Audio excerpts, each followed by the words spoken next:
সুদন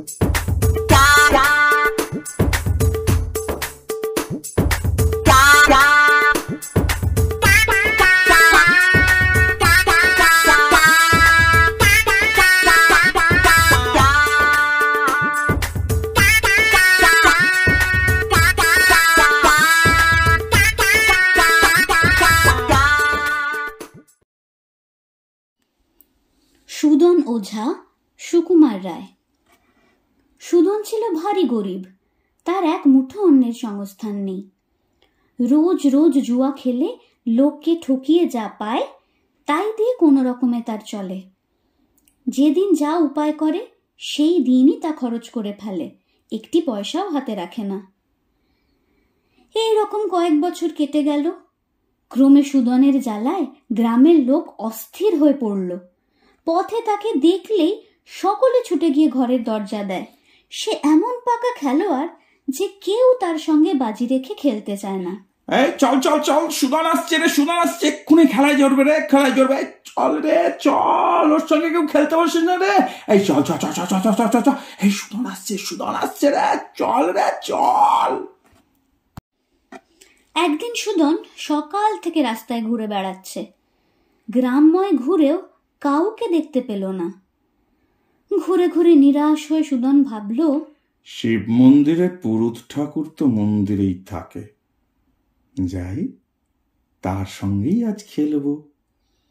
এই ভেবে সুদন সেই মন্দিরে চলল। দূর থেকে সুদনকে দেখেই পুরুত ঠাকুর ব্যাপার বুঝতে পেরে তাড়াতাড়ি মন্দিরের অন্ধকারে লুকিয়ে পড়ল। এই রে, এই সুদন, এই রে, লুকিয়ে পড়তে হবে রে, লুকিয়ে পড়তে হবে, চ চ চ চ চ রে চ। মন্দিরের পুরুতকে না দেখতে পেয়ে সুদন একটু দমে গেল বটে, কিন্তু তখনই স্থির করল, যা, তবে আজ মহাদেবের সঙ্গেই খেলব। তখন মূর্তির সামনে গিয়ে বলল, ঠাকুর, সারাদিন ঘুরে ঘুরে এমন একজন কেউ পেলাম না যার সঙ্গে খেলি। রোজগারের আর উপায়ও আমি জানি না, তাই এখন আমি তোমার সঙ্গেই খেলব। আমি যদি হারি, তোমার মন্দিরের জন্য খুব ভালো একটি দাসী এনে দেব, আর যদি তুমি হারো তবে তুমি আমাকে একটি সুন্দরী মেয়ে দেবে, আমি তাকে বিয়ে করব। এই বলে সুদন মন্দিরের মধ্যে ঘুঁটি পেতে খেলতে বসে গেল। খেলার দান ন্যায়মতো দুপক্ষই সুদন দিচ্ছে। একবার নিজের হয়ে, একবার দেবতার হয়ে খেলছে। এই হলো কি আমার দান। ঠাকুর, এবার তোমার হয়ে দানটা আমি দিচ্ছি।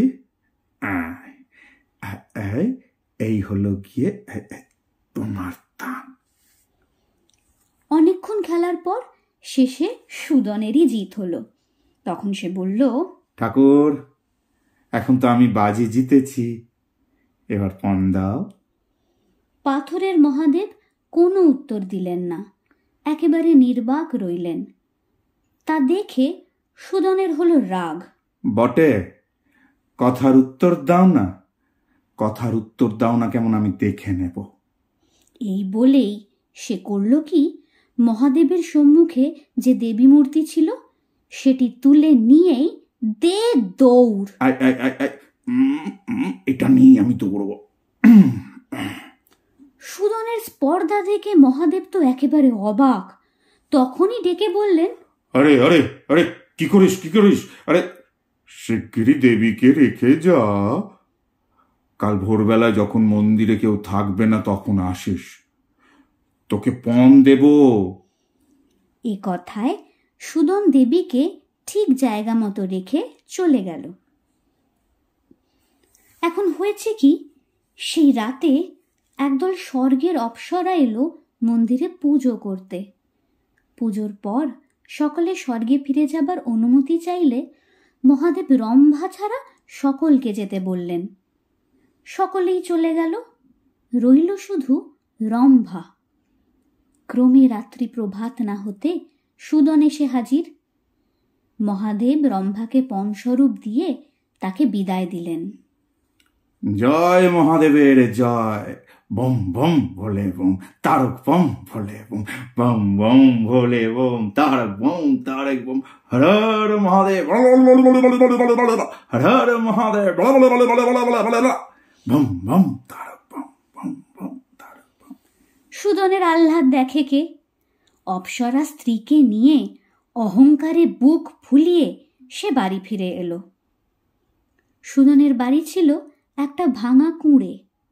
অপ্সরা মায়া বলে আশ্চর্য সুন্দর এক বাড়ি তৈরি করল।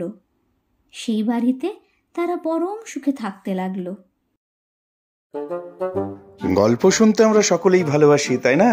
আরো মজার মজার গল্প শুনতে আমাদের এই চ্যানেলটিকে লাইক করুন, সাবস্ক্রাইব করুন, শেয়ার করুন।